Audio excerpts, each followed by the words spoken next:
Hello and welcome to another episode of Plastic Surgery Unfiltered, a podcast at the intersection of healthcare, business, and the beauty industry. I'm your host, Dr. Armando Davila, and I'm joined by a very special co-host, our marketing and social media director, Carly Evans. How are you doing today? Hi, I'm good. How are you? Happy to be here. First time in front of the camera. In front of the camera. It's very weird. Very weird, yes, right? It's like to hear myself speak. Today's podcast topic is why lies spread faster than truth. The internet is not a second opinion. And of course, we have the correct co-host for this because you handle a lot of that information as it leaves our organization. Yes. So Carly, why does the lie always get there first? I mean, in this ever-evolving world of social media, right? Like, the content that gets the most clicks, it's not always the most accurate. And from my experience, I feel like the internet seems to, reward those who are capitalizing on the virality and not the trust building. Yeah, I mean, it's interesting because people go, social media is obviously a very powerful mover of information. And so it is when used well and when used educationally, it can be very powerful for giving that information. But there is clearly something in the algorithm and the way the system is generated that rewards or promotes misinformation. And I think this was a contested point because, right, the social media group, like the companies are like, well, if we start filtering, then where does the line stop? Like, when do we actually decide what is truth and what is not? Right. To you, if I say like Botox prevents aging, is that true? I mean, maybe coming from an educated professional, I would deem it to be true. Okay. But not necessarily. Yeah, I mean, it's because the nuance is complex, right? Like, Botox doesn't actually stop you from getting Correct. older, yes. right? Like, it just can maybe freeze you in time for a period of time. And it freezes you because it literally freezes muscles. And so I think that the truth is messy and the lie is clean. Like when you're creating content for us, right? I spout out a million things on this podcast. Sure. And you take the snippet, right? Like, how do you decide what you're going to put on the snippet? Right.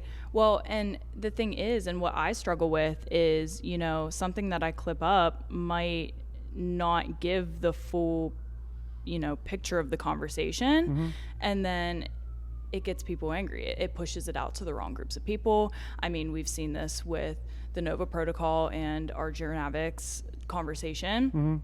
It didn't get pushed out to the right group of people, and it was such a small snippet of conversation that could be misconstrued, and that's what the internet seems to do. I mean, I didn't hate it. I think that it pushed it to the people who are having the conversation. And so I had a moment there where I could educate whoever I could. Sure.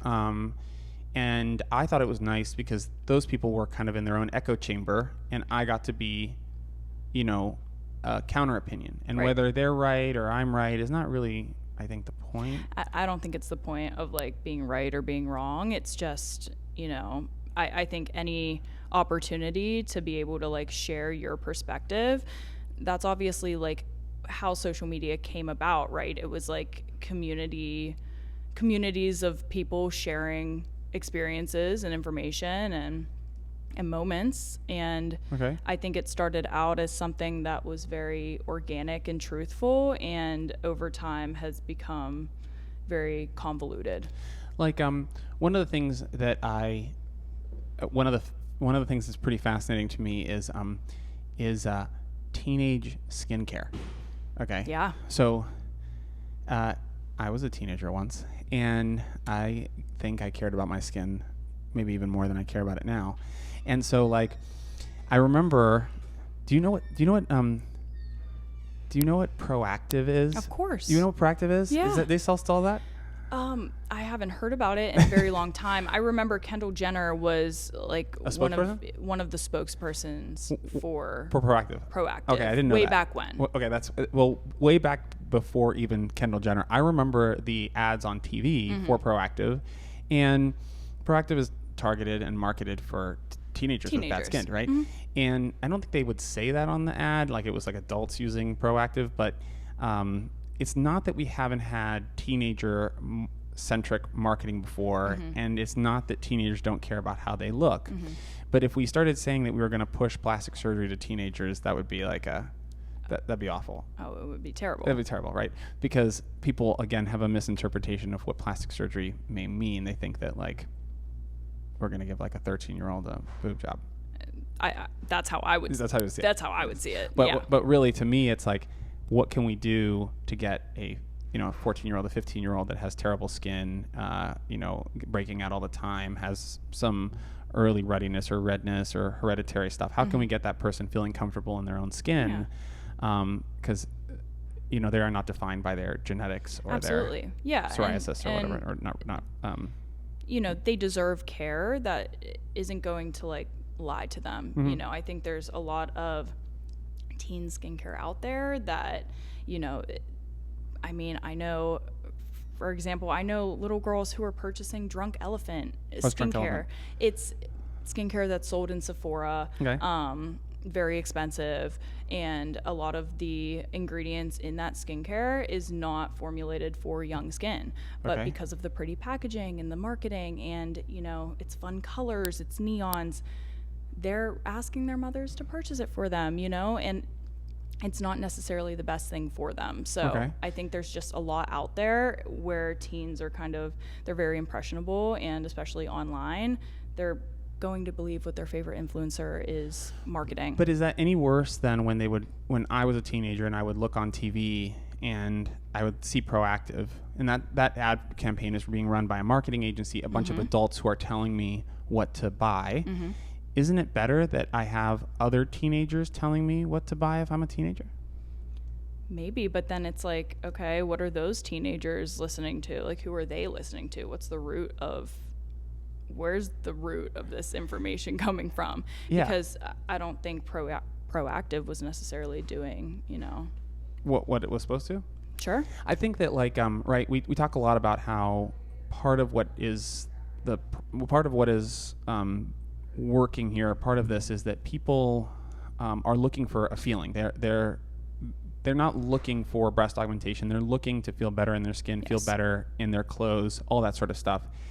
And what I think is interesting is that when Proactive makes that commercial, right, they're like, breakouts and, and then happy people afterwards, happy right? People. Happy people, flawless skin. Yes. And so the lie that I think is the biggest thing is not the lie that the product works or doesn't work, because we don't really know. And there's no way for a teenager, and there's no way actually for me to tell you if Drunk Elephant works or not. I have no idea. Sure. Right?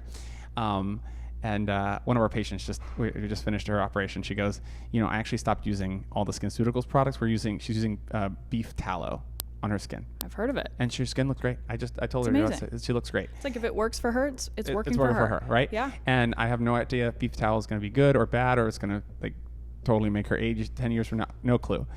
But it works for her, and it's giving her the right feeling. So to me, when the influencers, like, if you are a 17-year-old influencer and you're using Drunk Elephant, the problem is not does it work or not. It's maybe it's not working for them, and then they lie about the feeling that the thing is giving them. Sure. I think that's a problem. I think that's a problem. And then I think, in this world of brand deals and, influencer marketing, it's really hard to, decipher, is this influencer selling me this product because she really likes it, or is it because she's locked into, like, a contract with the brand to tell her that she likes it? Sure, but again, that's what I'm saying. It's not that different from traditional marketing. Like, no, it's not. Kylie Jenner got paid to support Proactive. Absolutely. Right? Or Kendall. Kendall.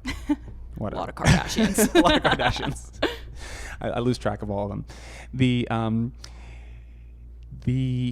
I don't think it's the question of whether or not you're being paid to promote. I think that I showed you that post about I'm not sure what trend that is. Is it looks maxing? I have no idea. The guy, right? Okay, he's like a successful business man with a fake business that's been around for 3 months or 4 months, and he's rented a Lamborghini. He's rented a thing. He just withdraws and deposits the same, like, $10,000 from his account over and over again. And so what he is promoting is, hey, if you do what I'm telling you to do, you can look and feel like me too. Sure. Right? He's selling a feeling. Selling a feeling. But the feeling is the lie. Does that make sense? It's not that the course that he's giving, like the course he's selling, may have great advice. I have no idea. It could. It's just that's not what he's like. He's not selling a course. He's selling a relief, like relief for a problem. Yeah. I don't know. I think that's well, and then at the same time, he's not being truthful to how he's living. Like. So I think the closest relation is why we do this. Okay, Nova. Yeah. And we think it works. And we think it reduces downtime by like half to a third, right? But that's like our shtick, right? We use words like less downtime.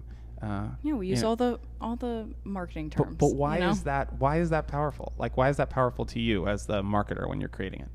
I mean, again, I think it goes back to selling a feeling. What is the Nova protocol if it's not,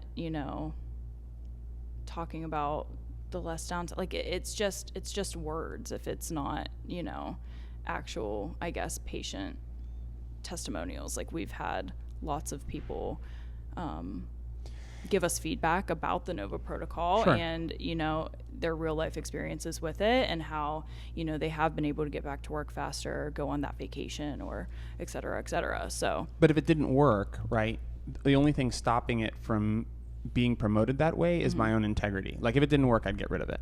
Absolutely. Right. Yeah. And I stopped promoting it.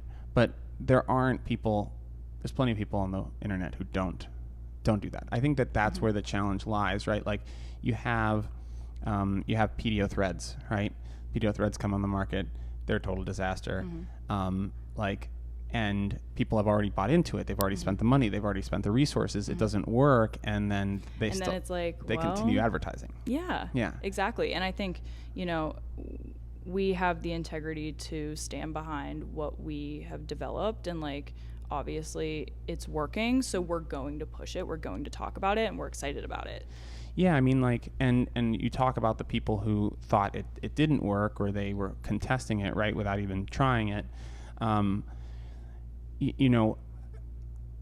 think the challenge is that behind a lot of the things in these deeper stories or these deeper marketing things are a message of like why I created Nova is like really important, And I don't think I've ever told this story, but like, I don't know. Do you know why I created Nova?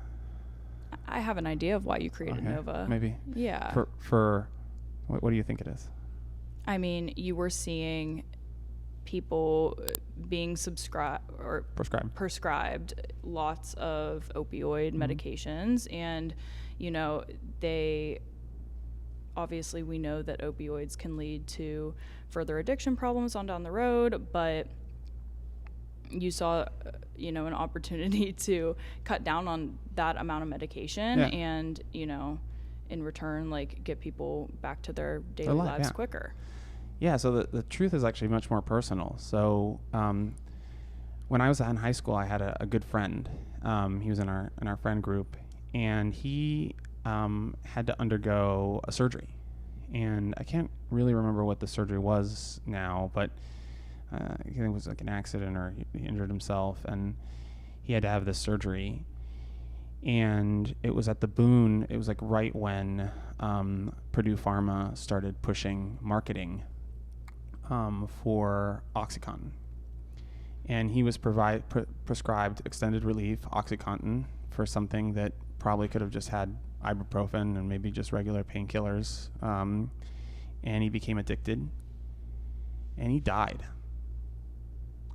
It was one of our good friends, one of our best friends, like died from, in a sense, marketing, right? Purdue Pharma marketed a drug they knew was dangerous.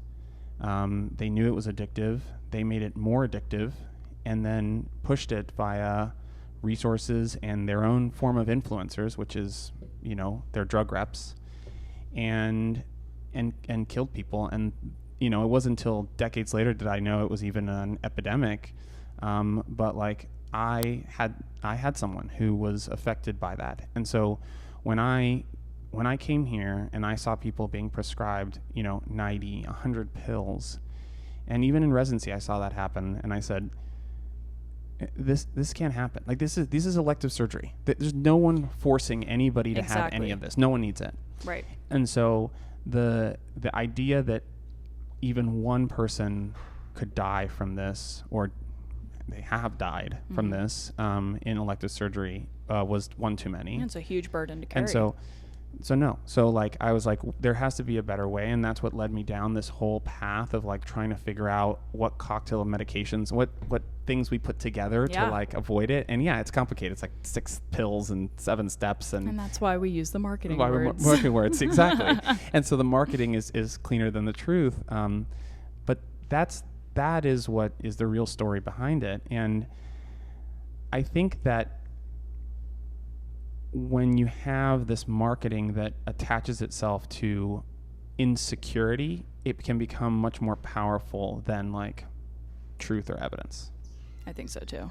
Do you think that, like, what are some myths that we have to correct over and over again that you've had to correct? Like, you respond to a lot of the people. Myths. Well, obviously, I just think there's a lot of misinformation out there about a lot of the services that we offer. Okay, like what? I mean, I think with breast augmentations, I'm trying to, like, I'm drawing a blank right now. You put me on the spot. Here, but let me ask it a different way. Like, what is something that you had never seen plastic surgery and like, from the I've never behind been the curtain until you came here? Like, what are some things that surprised you about plastic surgery after being here? I mean, there's so much more that goes into it beyond the aesthetics, I think. Okay. It's very, very meticulous, and it's nothing like you see online. Okay. It's nothing like you see, on the TV show Botched, or, like just in the media. Like, there's so much more to it than like what the media, I guess, portrays it as. It's I've only watched a few episodes of Botched, and Botched is actually a very, very good TV show. Oh yeah, like I've seen it. They are, both of them are, again, board certified surgeons. Yep. They give honest and truthful opinions, and they actually do very good surgery. And as a surgeon who also kind of specializes in a bit of botched surgery myself, like I take on patients that have been sort of, quote, I really hate the term, but botched. Sure. I find that show fascinating because a lot of the times when you watch the episodes, it's not that the surgeon has done something wrong. Right. It's that the patient has pushed other surgeons to do something harmful to them. Exactly. Yeah. And it goes much deeper than like the actual like surgical error. And so like a lot of the solutions that they give is just like, well, stop doing this, and they just like send them away. And so like I think there's at least one per episode that does that. Like, what do you think leads surgeons to, like, that's where I think the misinformation of truth happens. Like, what leads me to do something that like I wouldn't normally do in like sorry, that's a terrible question. Like within like the scope of marketing. No, like someone comes to me with something that I'm not sure is a truth or a lie. They heard it on TikTok, and they ask me, "Can you do this?" Like, what are surgeons supposed to do?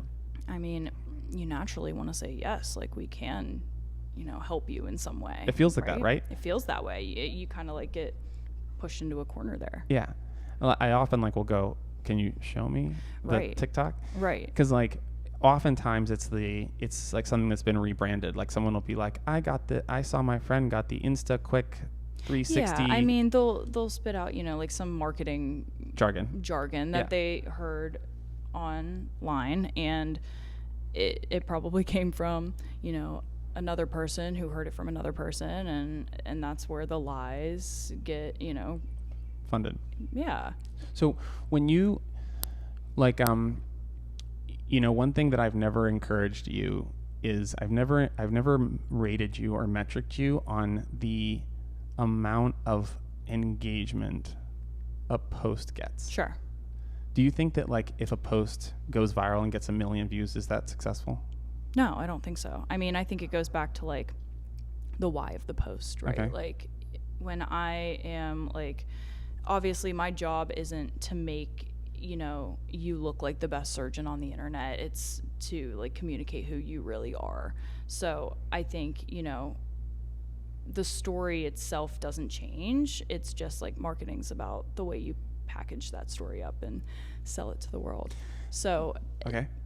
if for a post to go viral, I mean, it obviously would put it in front of a lot of different eyes. But I don't think that is like a success metric in a way. Yeah. That was I would say that's a perfect answer. We should snippet that for sure. Yeah. Go ahead and snippet that. And clip that. Clip that one. Like, you shouldn't promote me as the best surgeon in the world because I'm not. Mm-hmm. I'm not sure who is, and I don't think there is an answer to that I don't think anyway. there is one. Mm-hmm. And I'm not a perfect human being, and I don't think anybody should expect their surgeon to be. So I like the idea that what you're doing is not telling the world I'm the best surgeon or I'm the most perfect surgeon, but you can represent me as who I am as my surgeon, and then people can choose for themselves. Exactly. And we want people to be able to like choose the surgeon that is going to like be compatible with them, right? Like you always encourage people to like seek out second opinions, third opinions, like, a consultation is just a conversation. So find the surgeon that, is compatible with you. Exactly. And your needs. And most of the time they're going to do the same thing, right? Like I think I had a breast reduction consult yesterday and I thought the patient would be benefited from a superior medial. But they like had some like financial things. And I was like, look, you should seek second opinions. Just tell people, do you do superior medial if you like that idea? And have some conversations, come back to me if that's the right one. And you made me think of something about how why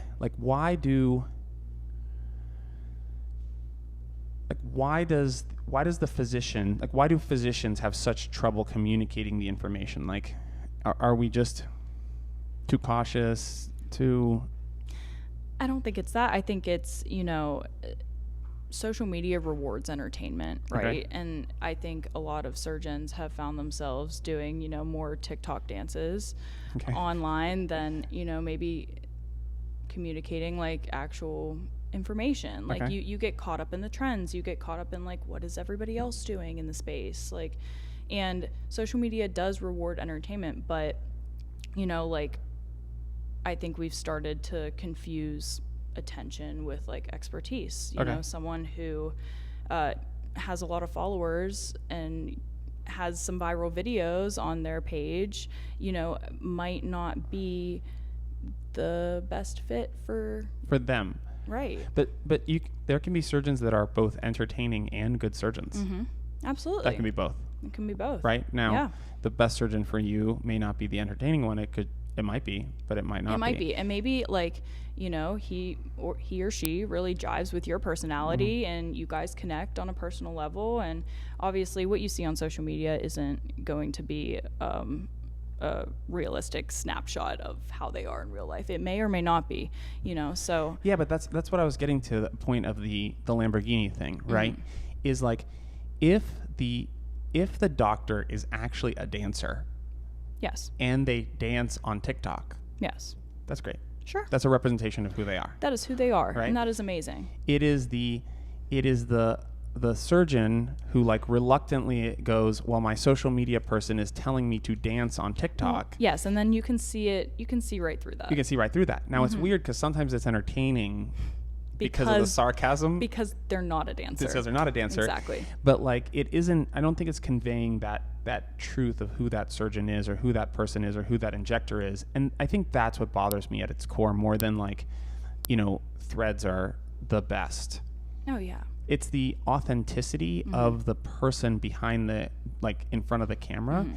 And so, like I've told Dr. Tur, right, he loves to cook. I'm like, just record yourself cooking. Yeah. I mean, people, I think it's easy to put surgeons on a pedestal and to think that they are, superior to everyone else. But I mean, you guys are humans too. You love to dance, love to cook. Like, showing those parts of yourselves, I think, is really important to, humanize like what you're doing and connect with people. I think that's where social media, in my opinion, is going, right? Especially, and you've been a strong proponent against AI in the practice, and I really respect you for that. Like, you've really kind of towed the line on that. Is that the right term? Towed the line? I don't know. Yeah, I guess so. Sometimes I'm English second language. In a world where things can be increasingly inauthentic, right? I think that social media hopefully will start to return to its roots, where it is about connecting with people and making that authenticity. And I don't know. That's why I like to have people on the podcast. That's why I'm enjoying having you on the podcast. Yeah. We get to see like who you are, who Right. how you've represented the organization. Yeah. And we didn't talk about that much nicely plastic said. surgery, but That's okay. we'll wrap up, I guess. Do we know do you remember what it was the next episode? I think we have a whole list of them. Well, I know We're backlogged. We want to talk about more Nova stuff. Oh, more Nova. GLP-1 stuff. Oh, the GLP-1s. We have so much to talk about. We have a lot to talk about. We're going to do a nice episode next time on GLP-1s, and we're going to have Kristen on. Yes. And she'll kind of guide us through a little flavor of GLP. I'll leave it for later. And then Amanda is going to come on and talk about insurance. Oh God, insurance. Which is a big topic. People ask questions about insurance all the time, so that's going to be a big one, and why insurance is changing and what's going on. Why is your MRI bill $10,000? So high. Why is your MRI bill so high? It shouldn't be. It shouldn't be. Thanks, everyone. See you next time. Thank you.